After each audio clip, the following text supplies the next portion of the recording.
Hola chicos, bienvenidos. ¿Qué quieren comer hoy? ¿Qué? Nada que hagas tú porque eres muy skibidi.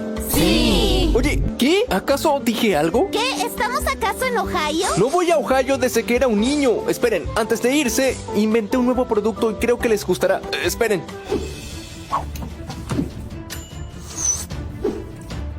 Creo que esto les gustará.